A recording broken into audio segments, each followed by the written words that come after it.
Buenas. Bueno, antes que comencemos con el tema de hoy, yo les subí en la plataforma, no sé si vieron, ya unas correcciones o devoluciones de los trabajos prácticos. En general están muy bien, salvo algunos que van a tener que rehacer alguna parte mínima.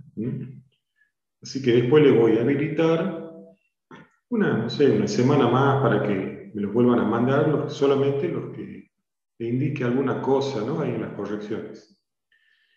También subí en la plataforma un listado, ¿no? De los que están inscritos, o sea, me aparecen en el sistema, en el SIU, y el resto que, bueno, entonces están como condicionales.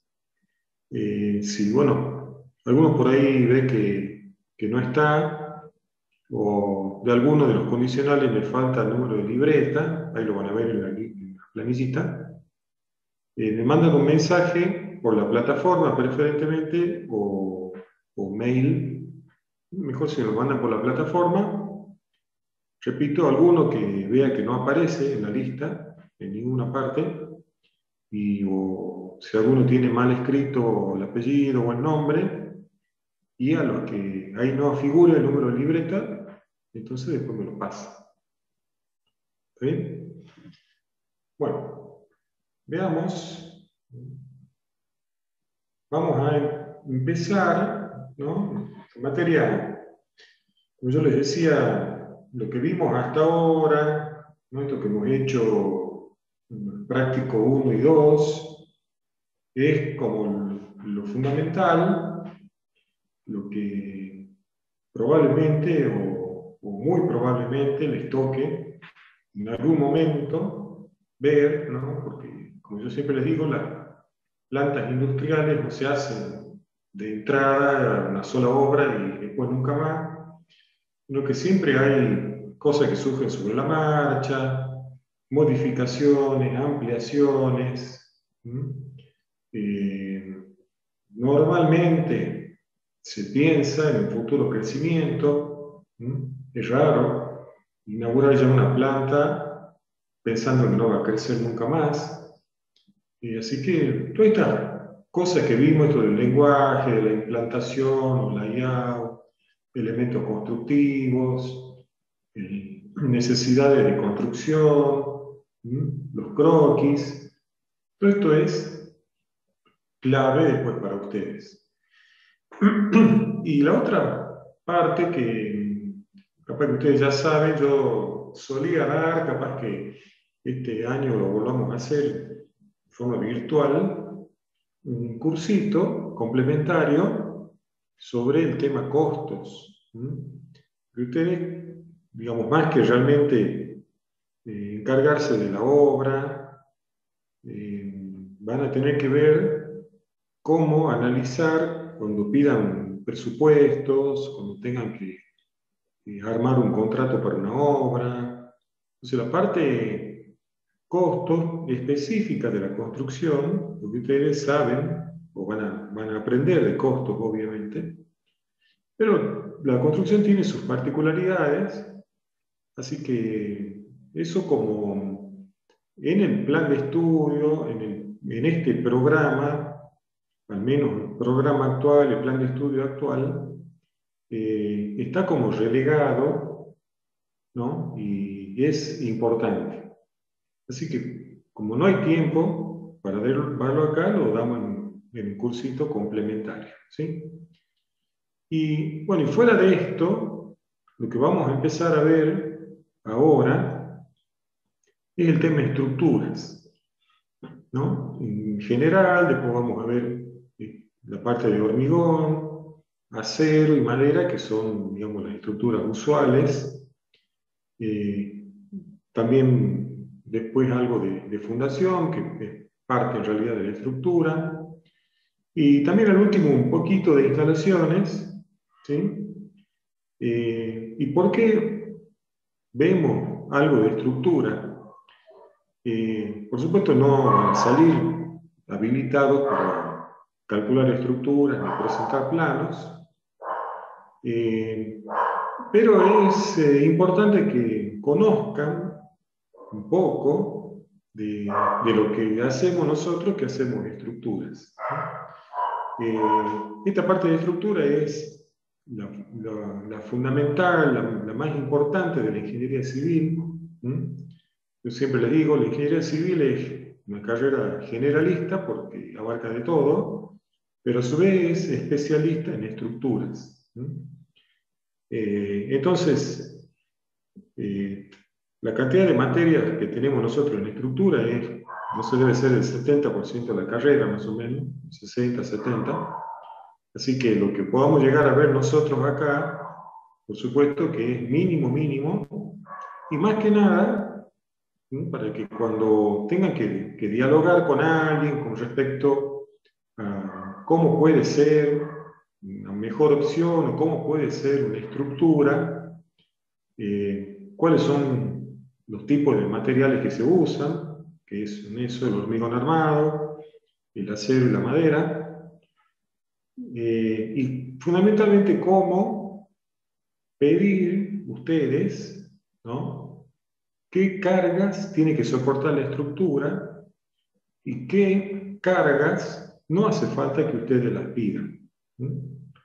Ese es, digamos, el objetivo, ¿no?, de lo que nosotros vamos a ver. Y también, por supuesto, un poco del idioma que nosotros acostumbramos a usar en el tema de estructuras. Así que vamos a hacer después un trabajo práctico sobre estructuras en general. Eso lo vamos a ver el viernes. Y después vamos a hacer algo más específico de hormigón armado, de acero, de madera, de fundaciones. Por eso, un poquito de esa aplicación, para que ustedes conozcan más, ya la dejamos para el viernes. ¿Sí? Bueno, ahora les comparto y vamos a pasar medio rapidito 2 archivos sobre estructuras en general. Después ya se los subo a la plataforma para que lo vean. Ahí estamos.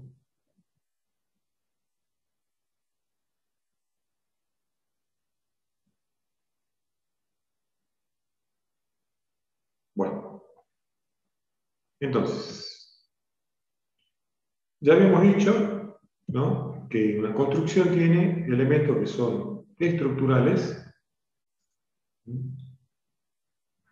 que soportan las cargas. Después tenemos elementos de cierre, que podrían también ser estructurales. Y después tenemos una cuestión de servicio o de instalaciones.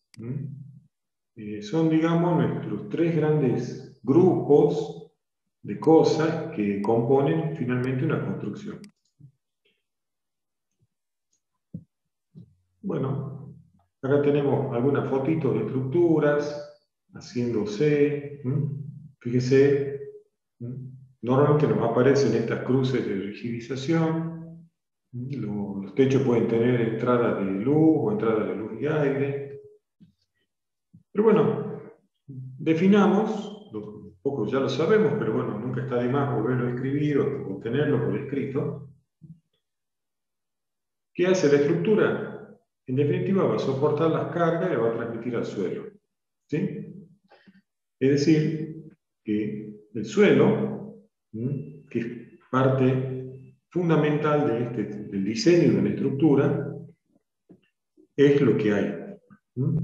Es decir, se va a trabajar con el suelo del terreno y se va a adaptar la manera de transmitir la carga, que es lo que llamamos fundación, al tipo de suelo que tengamos.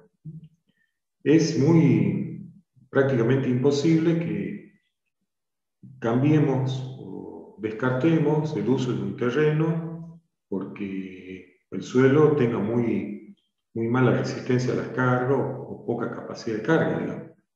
Lo único que puede pasar es que, según el suelo, la fundación o la estructura va a salir más cara o más barata y nada más, pero siempre se va a poder hacer, ¿no? Entonces, bueno, el suelo se lo estudia y es lo que hay. La estructura lo que va a hacer pasarle las cargas de tal manera que el suelo las pueda soportar. Y por supuesto que se va a buscar que la estructura sea lo más económica posible, que tenga mínimo cantidad de material, pero con la resistencia que corresponde. Después ya lo vamos a ir entendiendo mejor a qué significa todo esto. Las cargas, nosotros las solemos dividir en las llamadas cargas de peso propio, cargas de uso o de funcionalidad. Es el peso propio, no hace falta explicar qué es. Y las cargas de funcionalidad es lo que, además del peso, tiene que soportar la estructura. Y estas dos también suelen agruparse como las llamadas cargas gravitatorias, porque son pesos o propio, que sería el punto 1, o otro peso de cosas que no son de la estructura en sí, pero que la estructura tiene que poder soportar y transmitir al suelo. Y después nos aparece otra palabrita acá que dice acciones exteriores varias. Entonces, cuando uno habla de la palabrita carga, ¿no? Siempre entendemos primero como eso, ¿no? Como pesos, ¿sí? Pero bueno, el concepto de carga, ¿no? Es como más amplio, ¿sí? Es no solamente estas cuestiones gravitatorias o de pesos, sino acciones. Como por ejemplo, típico para un galpón, el viento. El viento es una carga. Ahora, uno dice, pero no, si el viento no pesa nada. Bueno, no pesa, pero empuja, digamos. Empuja o succiona, y eso es una carga, son fuerzas que actúan externas sobre la estructura. Entonces, carga, ahora vemos que ya no es solamente estas gravitatorias, sino como uno piensa en la carga de un camión, bueno, está bien el peso de lo que lleva encima. Pero para nosotros, las acciones, viento, sismo, nieve, son también cargas, ¿sí? Hago una preguntita. Les dije recién, bueno, que la acción del viento termina siendo fuerzas que empujan, ¿no? Presionan, cuando empuja se llama presión, y también el viento puede hacer succión, ¿no? Ustedes ven que como un avión es capaz de volar, porque bueno, tiene un efecto ahí combinado de presión para arriba, es como succión, digamos, ¿no? Cuando el aire aumenta su velocidad, como pasa cuando tiene que pasar por arriba de una construcción, cuando aumenta la velocidad baja la presión del aire y produce succión, ¿no? Puede producir succión. Es el principio con el que se sustentan las alas de un avión. Así que bueno, de la misma manera nos puede salir volando un galpón, digamos, para arriba, ¿no? Según la forma que tenga. Bueno, ahora les pregunto, yo le dije, bueno, la sísmica también es una acción, y termina siendo una carga. Ahora, las cargas sí son finalmente fuerzas, ¿no? Es decir, el viento, hay reglamentos que nos permiten, por supuesto, reglamentos, teorías, túneles de viento, ensayo, hay un montón de maneras de poder saber, ¿no? Con la velocidad del viento, cuál es la fuerza que termina ejerciendo como presión o como succión, ¿sí? Y en el sismo, ¿qué es un sismo, un movimiento sísmico? A ver, ¿quién me lo puede decir? El viento es el aire en movimiento. Ya está, ¿no? En el sismo hay un movimiento de las placas del suelo. ¿Me puedes repetir? En el sismo hay movimiento de las placas del suelo. Es un movimiento del suelo, ¿sí? La fundación de la estructura se mueve. Bueno, ¿y cómo eso pasa? ¿Por qué digo que termina siendo una fuerza? Porque es un movimiento, digamos, ¿no? movimiento oscilatorio, horizontal, también tiene un movimiento vertical, es como una onda, ¿no? El suelo se comporta como si tuviera olas, más o menos, ¿no? Y produce esos movimientos. O sea, hay ondas horizontales y ondas verticales. Las horizontales son las más grandes, ¿no? La más importante es el movimiento horizontal de vaivén, digamos, del suelo. Y bueno, pero si la estructura se mueve, ¿por qué van a aparecer fuerzas?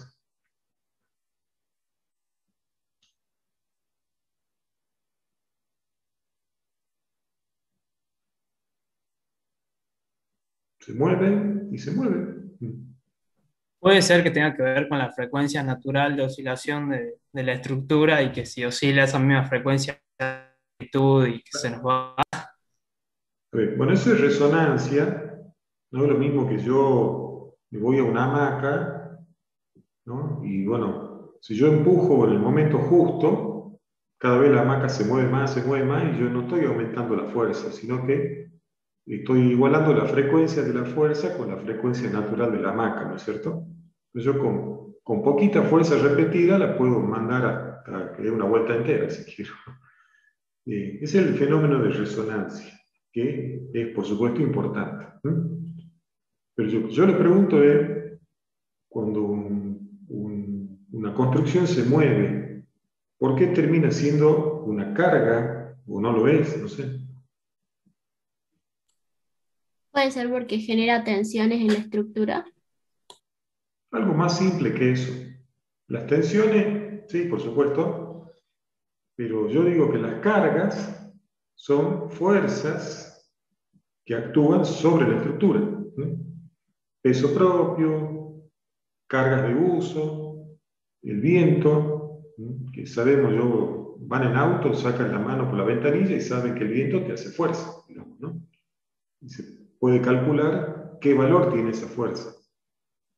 Pero el sismo, que es un movimiento nada más.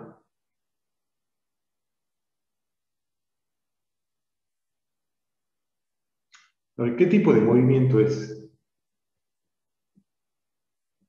Recién lo dijimos, ¿no? Oscilatorio. Claro, va y viene, va y viene. Ahora, ¿qué significa eso? Que si va para un lado, para, ¿sí? Vuelve para el otro, para, vuelve, para, ¿no? ¿Qué pasa cuando la velocidad es hacia un lado y se hace cero? Después viene para este lado, se hace cero, y así. La velocidad va cambiando de dirección, de sentido, mejor dicho, y se hace cero, aumenta, se hace cero, aumenta y así. ¿Qué era cuando la velocidad cambiaba? ¿Qué había en física? Aceleración. Aceleración. Y la aceleración multiplicada por la masa, no por el peso, por la masa de la estructura o de la construcción, ¿qué me da? Fuerzas de inercia. ¿Sí o no? Era así, ¿no? Masa por aceleración igual a la fuerza. Entonces, esa es la fuerza. Son las fuerzas de inercia las que van a exigir a la estructura, son las que tienen que resistir la estructura. ¿Está bien? Y por supuesto que están aplicadas de forma dinámica, también hay una cuestión de energía, ¿no? Pues no es lo mismo empujar un edificio despacito, de costado, ¿no? Que sacudirlo, ¿no? No es lo mismo, pero bueno. En definitiva son fuerzas de inercia. Entonces, como la aceleración es la que ese sismo va a traer, que nunca la vamos a conocer muy bien, ni cuánto va a ser la aceleración, ni en qué dirección, ni qué día va a llegar, ni nada, pero bueno, digamos, hay estadísticas y estudios que permiten prever una aproximación de lo que puede llegar a ser, ¿no? Entonces, la aceleración no la podemos cambiar. Y lo único variable, digamos, que tendríamos es la masa, ¿no? Entonces, si yo voy a comprar una estructura que tenga de cubierta una losa de hormigón maciza, con una cubierta de estructura metálica y de chapa. ¿Qué le parece lo mismo para el sismo o no?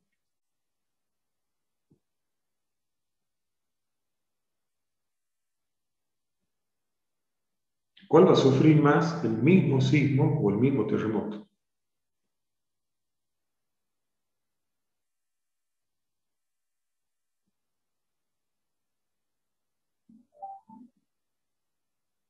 La que ¿Cuál de tenga las más dos? masa.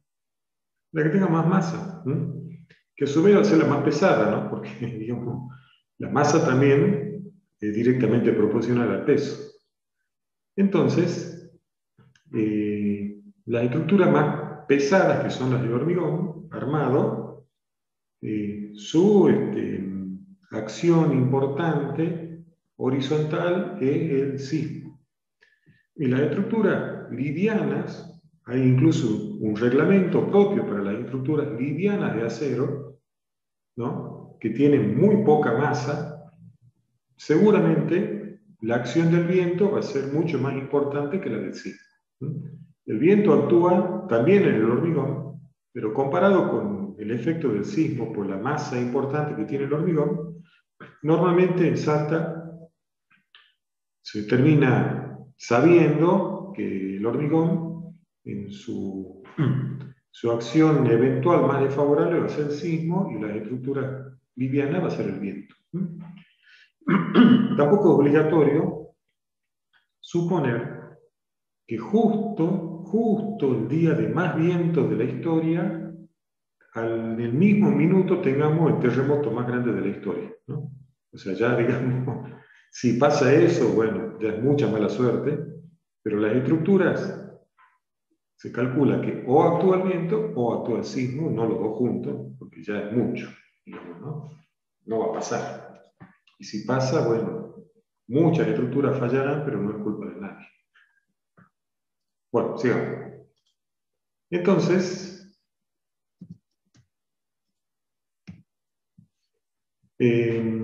cuando decimos que la estructura tiene que soportar, ¿no? Por eso yo le digo, esto es mucho de una cuestión de idioma, significa soportar. Y soportar tiene que ver con al menos estas tres cosas que vemos acá. La estabilidad, o sea, que la estructura se mantenga en equilibrio, que a su vez cada punto de cada elemento estructural tenga resistencia suficiente, o sea, que el material que estamos usando sea capaz de admitir las tensiones que le vamos a aplicar en cualquier punto, y a su vez que no se deforme mucho, porque una estructura podría ser estable, podría tener resistencia, pero podría deformarse demasiado y tampoco ya no sirve. ¿Sí? Bueno, seguimos.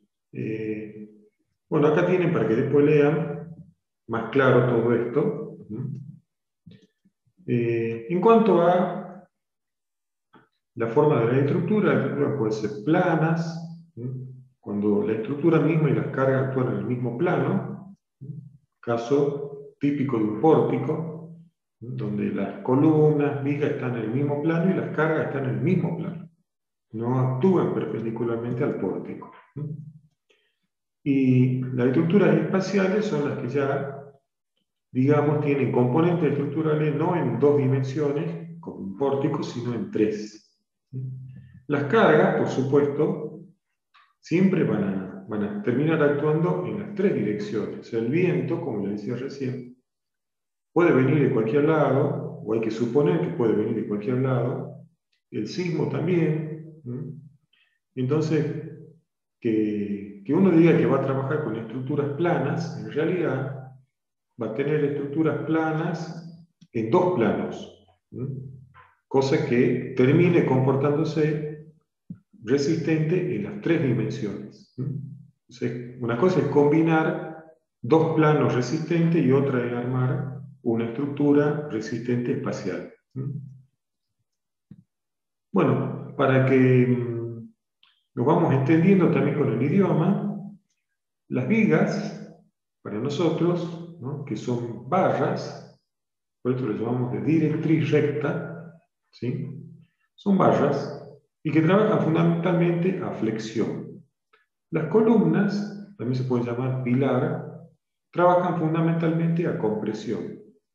O sea, en un galpón, o tinglado, un galpón, digamos, las columnas, lo que siempre llamamos columnas, que son las verticales, si es una estructura liviana y hay una zona de viento muy fuerte, en realidad se comportan fundamentalmente a flexión y no a compresión. Porque la carga horizontal del viento le va a producir una flexión mucho más importante que la compresión que pueda traer una estructura liviana.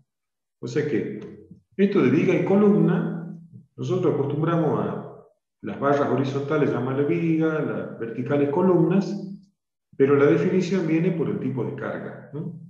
O sea que podemos tener una viga vertical, digamos, ¿no? Una viga puesta vertical, forma que esté vertical, si trabaja flexión es una viga. Bueno, una losa ya es una estructura plana, una placa, o sea, las dos primeras son barras, la otra una placa. Y si es losa, es porque las cargas actúan perpendiculares al plano, y si es un tabique, es porque las placas, las cargas actúan paralelas a su plano. Después, bueno, tenemos la cimentación, la fundación o el terreno. ¿Entendieron? Si uno ve, digamos, una placa de hormigón, va a ser una losa si es que la carga viene así, y va a ser un tabique si la carga viene así. Pues, bueno, normalmente, ¿qué pasa? Para los pesos, las placas horizontales son losa, ¿no? Y las placas verticales que reciben así son tabique, ¿sí?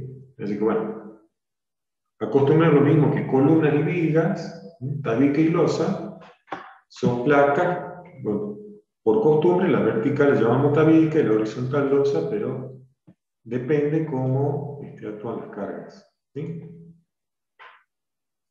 Bueno. Entonces, la estructura habitual, común y corriente, tenemos la losa se apoya en vigas, las vigas en columnas, y las columnas transmiten la carga a través de la base o la fundación al suelo. Entonces, ¿qué es una estructura? Como definición ya última y completa, conjunto de elementos resistentes de un edificio, capaces de mantener sus formas y cualidades a lo largo del tiempo, bajo la acción de carga y agentes exteriores a lo que vayan a estar sometidos. ¿Sí? Y si son los elementos resistentes, las cargas de los elementos secundarios van a ir a parar a estos elementos resistentes. ¿Sí?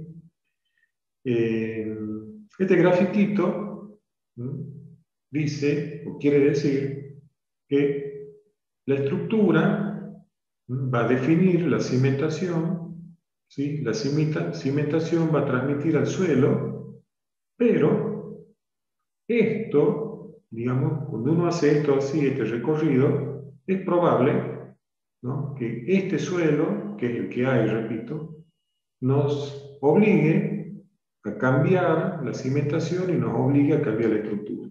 Entonces esto es como un círculo que va y viene, que va y viene, hasta que lleguemos a la óptima relación entre la estructura, la cimentación y el suelo. El suelo no podemos cambiarlo, estas dos cosas obviamente que sí.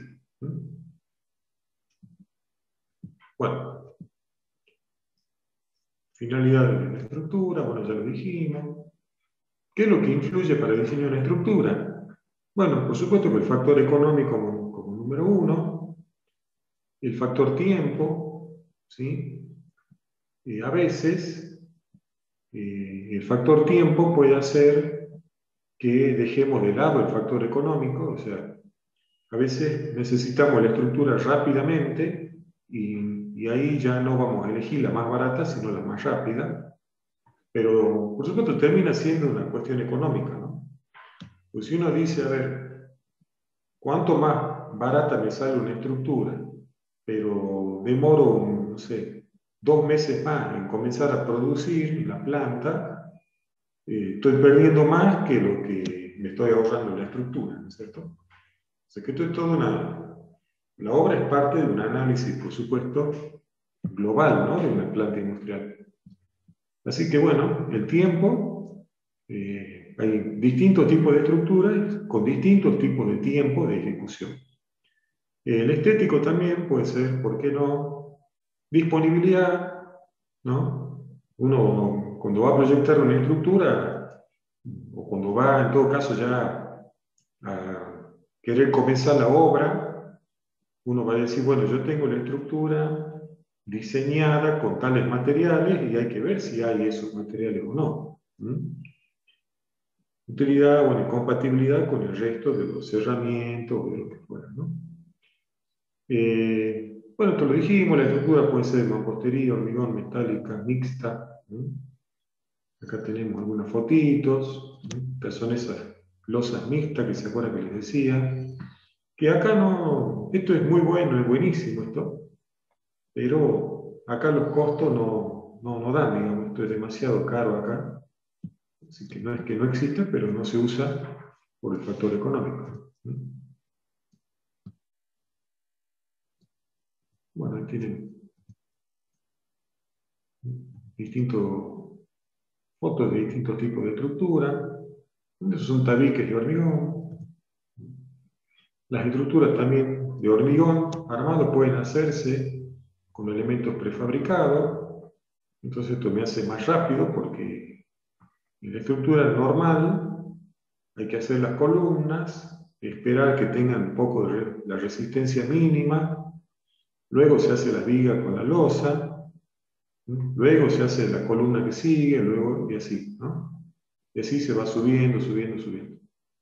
Ahora, si yo hago todo prefabricado, yo traigo a la obra la columna entera, la viga, la losa, traigo todo y hago un montaje en obra y con esto gano muchísimo tiempo. Pero, por supuesto, más caro. Pero bueno, acá hay... no van a ver mucho de esto en Salta, porque es toda una cuestión del comportamiento sísmico de ese tipo de estructuras.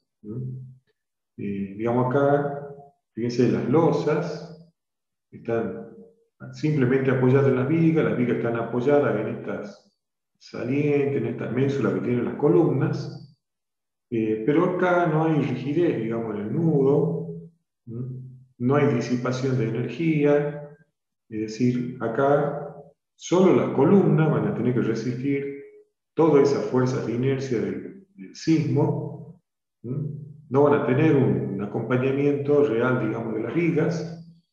Entonces no es que no se pueda hacer esto en Salta, pero no es tan simple como este caso. ¿Sí? También el hormigón puede ser pretensado, ¿no? Que no es lo mismo que prefabricado. ¿Sí? Prefabricado puede ser pretensado o no. Prefabricado significa simplemente eso, que se fabrican las partes de hormigón y después se las coloca en obra. El pretensado puede ser prefabricado o se puede hacer pretensado en obra. ¿Y a qué se refiere el pretensado? Como lo dice acá, es aplicar una tensión al hormigón mediante el tesado, esto es traccionado de cables de acero. Estos cables de acero, o tendones que se llaman también, pueden ser alambres, o sea, finitos, agrupados, o directamente barras. Y estos son acero, por supuesto, de mayor resistencia que el acero común que se usa para el hormigón. ¿Sí? Ahí tienen, por ejemplo, en un puente es muy común que se hagan las vigas, primero, que pueden ser prefabricadas o hormigonadas en el lugar, pero una vez que está el hormigón endurecido, se tensan, ¿no? Estos cables, se los tira y después se inyecta acá digamos, un material que hace de unión entre el cable y el hormigón, y listo, ¿no? Entonces, por eso, esto ya se llama post-tensado, porque yo ya hice el hormigón y después le apliqué la tensión, ¿sí? Y si es pretensado, como las viguetas, por ejemplo, ¿no? Las viguetas que se usan mucho en las casas, por lo menos, para las losas, es al revés, se tensan los cables, que por supuesto, si los voy a tensar antes de hormigonar, solamente lo puedo hacer recto. Entonces, en las viguetas se tensan los cables, se coloca el hormigón, se espera que el hormigón tenga resistencia, y se sueltan, digamos, los cables y le pasan la tensión al hormigón. La ventaja de tensar después es que estos cables van siguiendo ya una curva. Esto del post-tensado es para grandes vigas, puentes, digamos. Fundamentalmente se usan vigas grandes, son los puentes. Y el cable de pretensado, como es conveniente que siga la curva del momento flector, entonces se lo hace después. Y si una cosa más simple como una vigueta, una loseta, se hace primero el tensado y después se coloca el hormigón.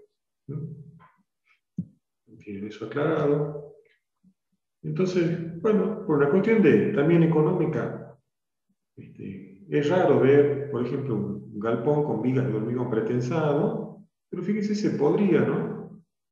Hacer ya luces bastante grandes, cosa que con un hormigón común, ¿no? Que no sea pretensado, pretender hacer esto implica un volumen de hormigón grande y mucho peso propio, y termina siendo antieconómico, ¿sí? Pero se puede hacer también, ¿no? Por supuesto, ¿no? Fíjense.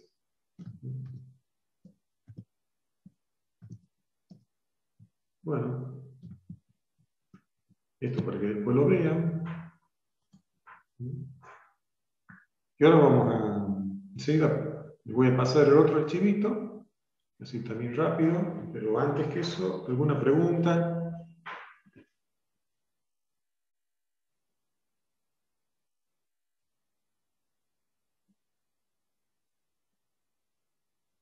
¿Hay preguntas? ¿Hay alguien ahí o ya se fueron todos? Profesor, Sí. ¿el hormigón pretensado es lo mismo que el hormigón armado?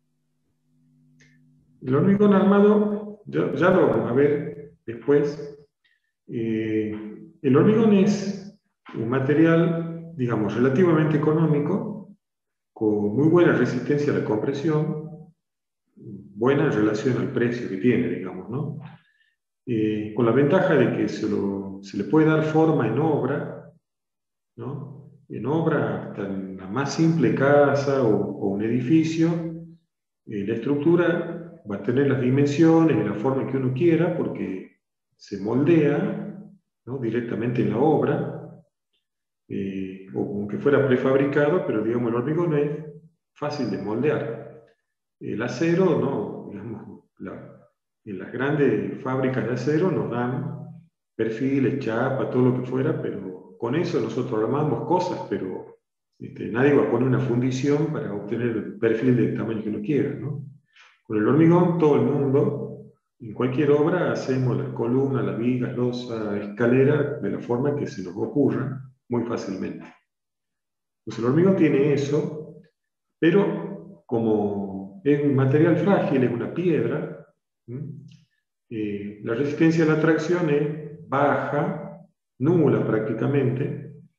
Entonces, en la parte traccionada se colocan las barras de acero que van a soportar la tracción. Entonces, el hormigón armado es un material combinado, donde hay una parte de hormigón que trabaja con presión y barras, solamente unas cuantas barras de acero, porque el acero es mucho más resistente, para la parte de tracción.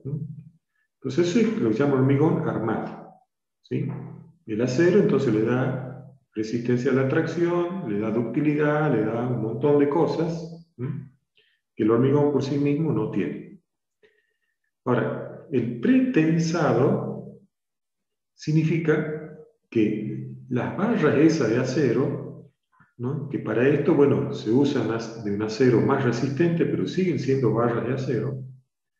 Lo que se hace es, en el caso más simple, como las viguetas que usamos en las casas, esas barras están ya traccionadas, están sometidas a tensiones de tracción en el momento de hormigonar, ¿no?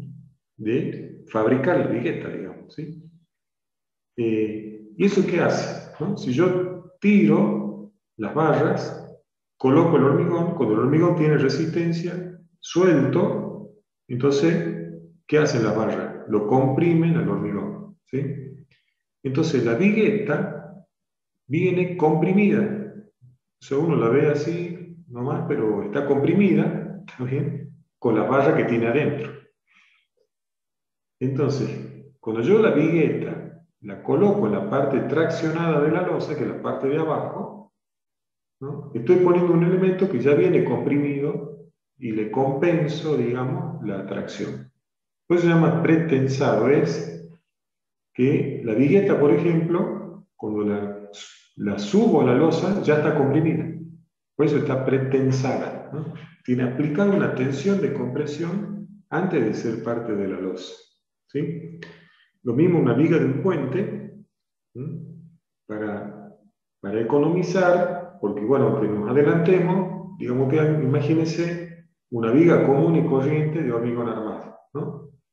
Tiene del total de la viga, una parte de arriba, que es menos de la mitad, está comprimida, y por abajo tiene las barras traccionadas. Y hay todo un pedazo de hormigón, que es más de la mitad, o por lo menos la mitad, que no, es lo único que hace es aportar carga de peso propio. No cumple ninguna función, digamos, salvo la resistencia al corte, que no es tan importante. Y entonces, ¿qué es lo que hacemos? Es como que si yo tengo que hacer una viga de este tamaño para un puente, el pretensado me permite achicarla porque me quedo con el hormigón comprimido y las barras traccionadas ahí mismo adentro, una cosa así, ¿sí? Entonces es como que bajo a la mitad el peso, ¿no? Porque al hormigón ya lo pongo comprimido de antes y cuando le aplico carga no llega a traccionarse nunca porque ya venía más comprimido, ¿sí? Y cuando la carga le quiere producir tracción, lo único que hace es disminuir la compresión y no tengo sectores traccionados en donde el hormigón no me colabora para nada. Bueno, no sé si te confundí más o eso es lo que vos preguntabas. No, sí, sí, creo que ahora me quedó más claro, digamos. Es decir, en el hormigón Bueno, armado las barras le ayudan con la tracción, pero en el pretensado, digamos, el hormigón solo puede soportar la tracción porque viene más comprimido. claro, es decir, en el pretensado la tracción la soporta siempre el acero, ¿no? Pero como parte de ese acero ya venía traccionado de antes, comprimiendo de antes el hormigón, me permite alivianar, digamos, la estructura, ¿no? Pero siempre necesito el acero traccionado, el hormigón comprimido, ¿no? Siempre. Bueno, les hago una pregunta. ¿Han visto estructuras de este tipo en Salta? Digo, prefabricadas, ¿no? Que también, o sea, prefabricar se conviene siempre que sean pretensadas porque si no, no tiene mucho sentido fabricar una viga abajo y subirla, para eso la hago arriba, digamos, ¿no? Pero bueno, pero estructuras prefabricadas, ¿han visto en Salta? ¿Puede ser el puente del dique? ¿El puente de qué? Del dique que ahora correr, ¿no? Sí. Y en la ciudad, que no sea un puente, ¿El edificio de la FI puede ser? no. Sí, ahí terminaron en el puente de Limache. Bueno, que no sean puente.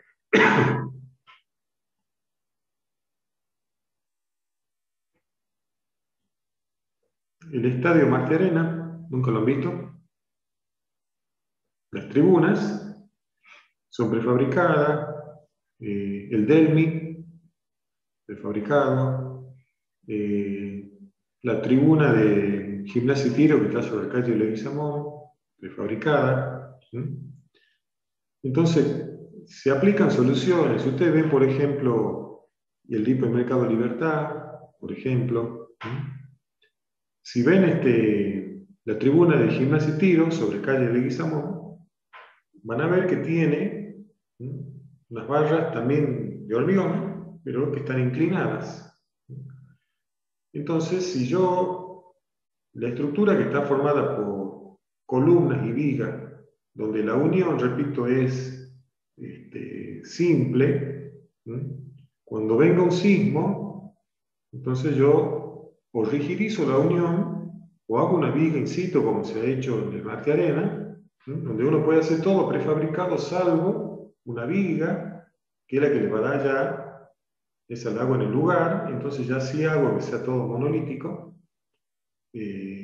O, como en el caso de Gimnasia y Tiro, ¿no? Al trabajar como más tipo reticulado, eso ya tiene rigidez a los movimientos horizontales, ¿sí?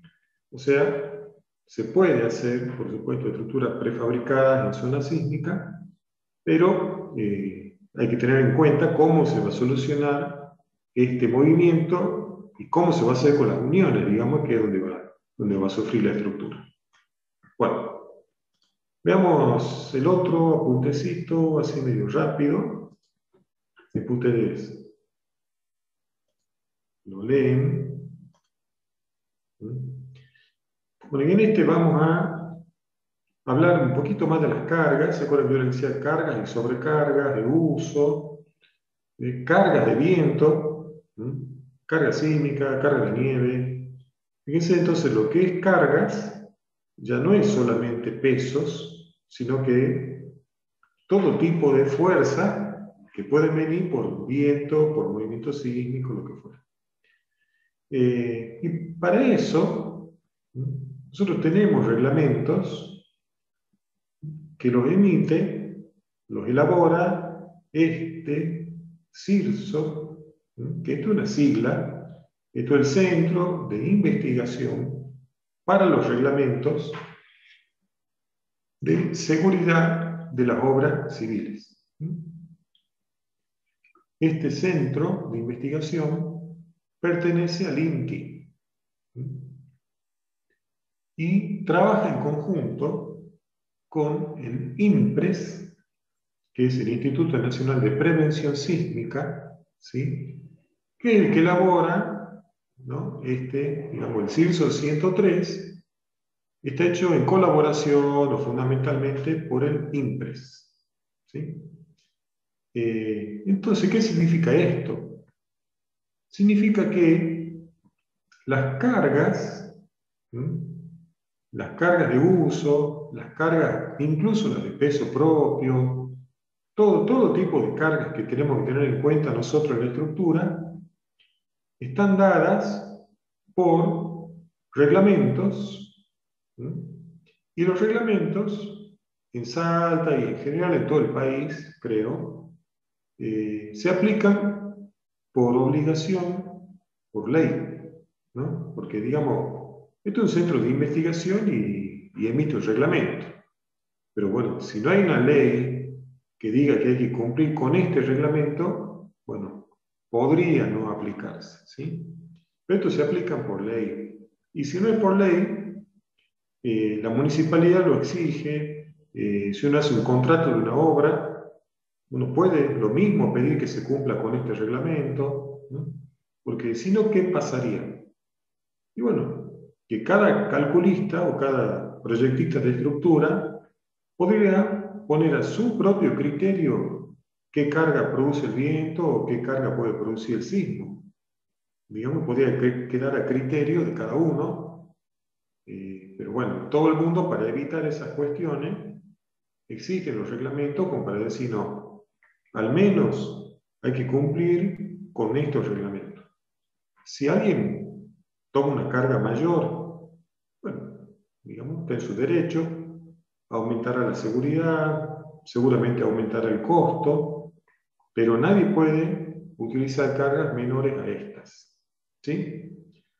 Eso nos da también, por supuesto, una tranquilidad, ¿no? De que tenemos gente, y en todos los países pasa lo mismo, que está analizando, ¿no? Es decir, la carga de viento de cada localidad del país está analizada, la carga sísmica de cada localidad está analizada.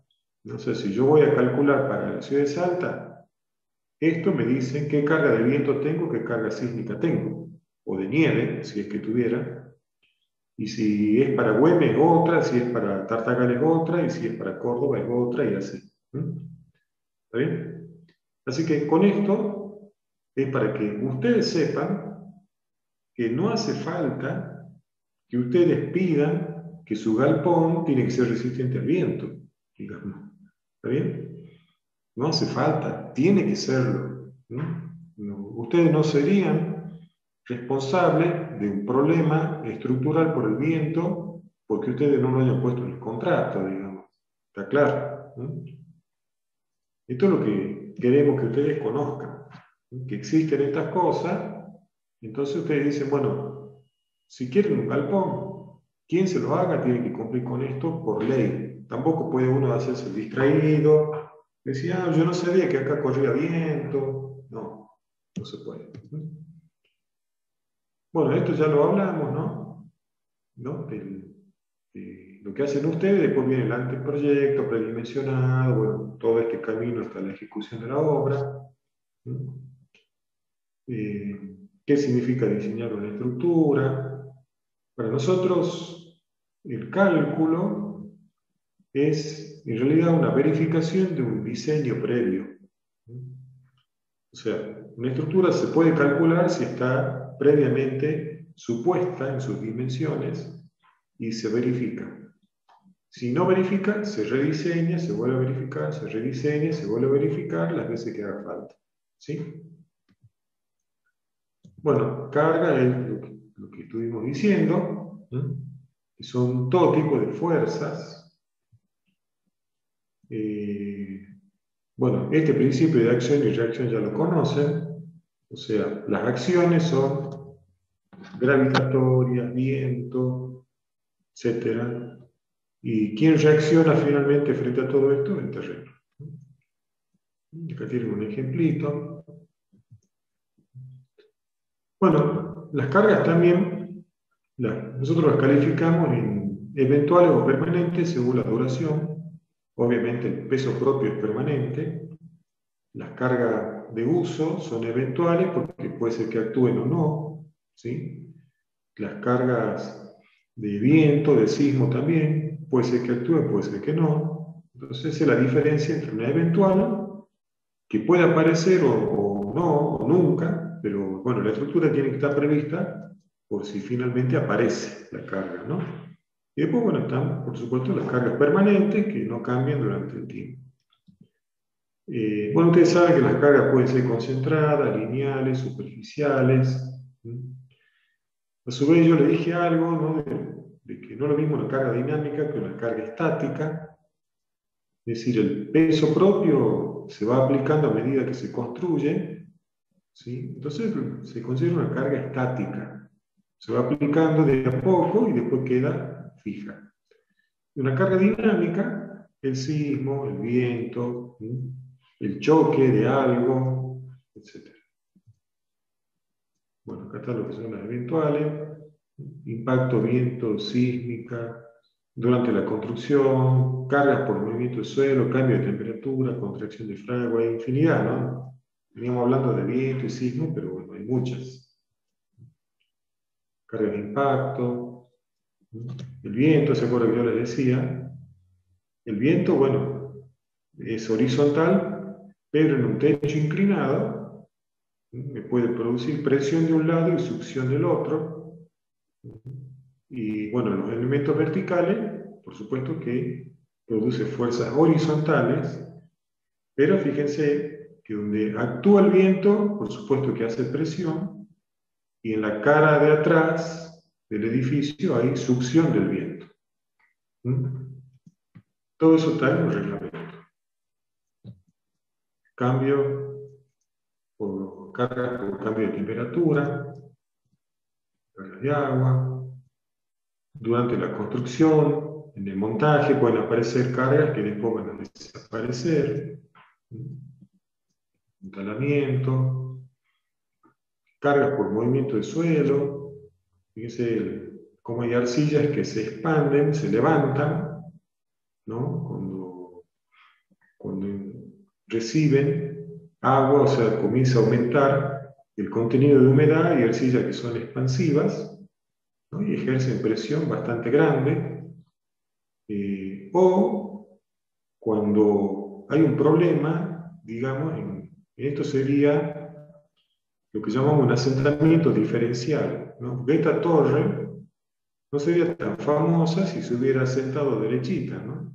O sea, si la falla o la poca capacidad o la deformación del suelo hubiera ocurrido toda igual, y estaría un poco más baja y eso es todo, ¿no? ¿No es cierto?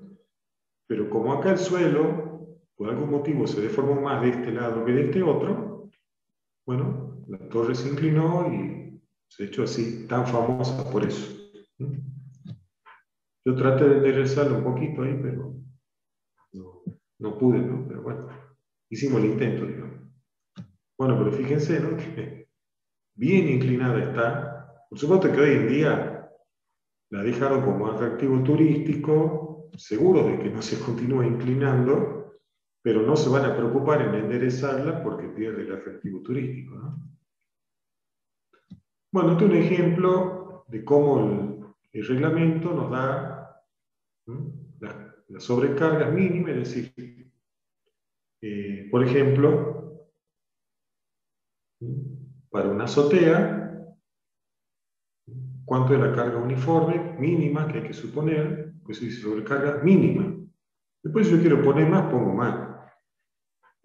Para una biblioteca, baños de vivienda, fíjense que hay cargas uniformes en todo el lugar y también la estructura tiene que prever que haya carga concentrada en cualquier punto de un cierto valor, ¿sí? Por ejemplo, un aula. Si yo hago una losa para un aula, tiene que resistir estos 3 kilonewtons por metro cuadrado en toda el aula o en cualquier punto 4,5 kilonewtons en forma puntual. ¿Sí? Bueno, esto lo vimos. Distintos tipos de estructura.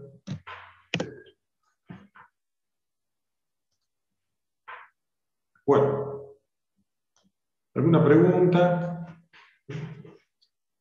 Repito, esto es como para que conozcan un poquito, ¿no?, de todo esto que es tan grande, que es el diseño y cálculo de estructura, que al menos sepan a qué le llamamos cargas, cuáles son las cargas llamadas reglamentarias, ¿sí?, que sí o sí la estructura las tiene que soportar, y ustedes sí tienen que indicar las cargas que estén fuera de este reglamento.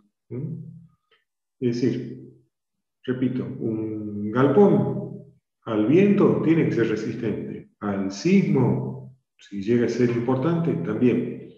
Pero si ustedes van a, no sé, exagerando, quieren colocar un puente grúa, bueno, más vale que comuniquen a tiempo, ¿no?, que necesitan un puente grúa de tal distancia para tantas toneladas, que se mueva de dónde hasta dónde, ¿sí?, para ver si la estructura del puente grúa es compartida con el galpón, como muchas veces se hace, o se hace una estructura liviana para el galpón y una estructura aparte para el puente grúa, también puede ser. O si ustedes quieren colgar cosas del mismo techo, de la misma cubierta, bueno, ahora saben que el reglamento va a incluir todo, pero no el peso puntual de un equipo de frío, por ejemplo, que ustedes tengan que colocar, ¿no?, o de cualquier cosa que esté fuera del reglamento, y el reglamento que contempla los usos normales y las cuestiones climáticas y de sismo. Todo el resto, ustedes tienen que pedirlo correctamente, es decir, tienen que indicar dónde quieren colocar una carga, qué tipo de carga es y, por supuesto, cuál es su valor. Y de ahí ya se sientan con quienes va a hacer el cálculo de estructura, el diseño de la estructura, y deciden, ¿no?, si la estructura va a ser capaz de soportar lo que dice el reglamento más lo suyo, o si esa carga de ustedes conviene directamente hacer una estructura aparte, ¿no?, para no encarecer toda la estructura por una carga.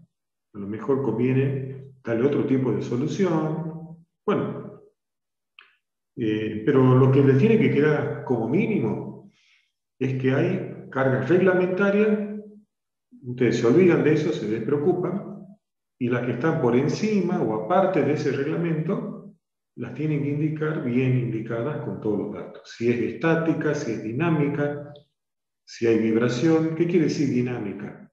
Que se aplique rápido. O sea, no es lo mismo una carga lenta que una carga que de golpe va a actuar. Entonces eso es muy importante saberlo.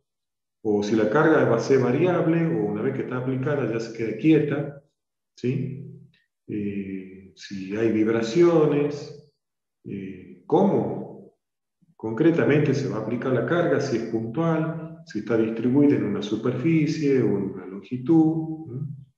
Bueno, todo ese tipo de cosas la tienen que saber transmitir y saber preguntar para ver si se entendió lo que ustedes quieren. Pasó, por ejemplo, en un concurso de precios de una industria que, bueno, piden la cotización de un galpón y se les ocurrió poner que había que agregar a las cargas reglamentarias una sobrecarga más en todo para el techo de 50 kilos por metro cuadrado, ¿no? Y que para un galpón liviano es mucho, digamos, encarece muchísimo la estructura.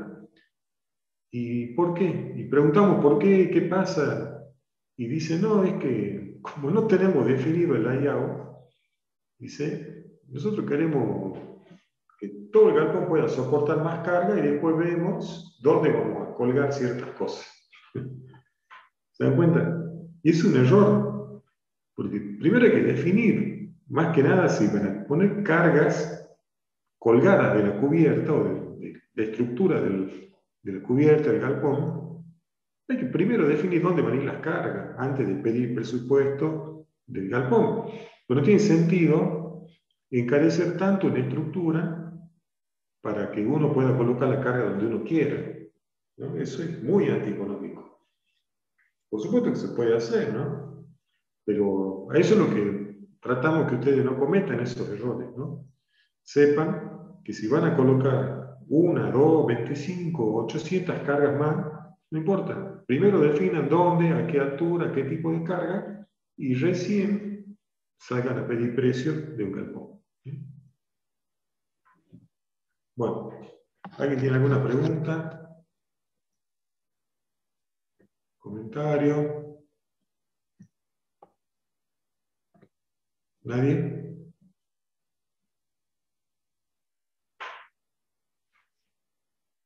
Bueno, seguimos el viernes. Entonces, si tienen alguna pregunta para el viernes, ya les voy a subir esto, les voy a habilitar entonces para que hagan las correcciones, lo que tengan que hacer del práctico unidor. Y el viernes vamos a ver un práctico número 3 sobre lo que vimos hoy. Así que, si no hay más preguntas, nos vemos el viernes. Bueno, profe, nos vemos el viernes. Hasta luego, profe, gracias. Gracias, profe. Hasta luego, profe. Hasta luego. Hasta luego, profe. Hasta luego.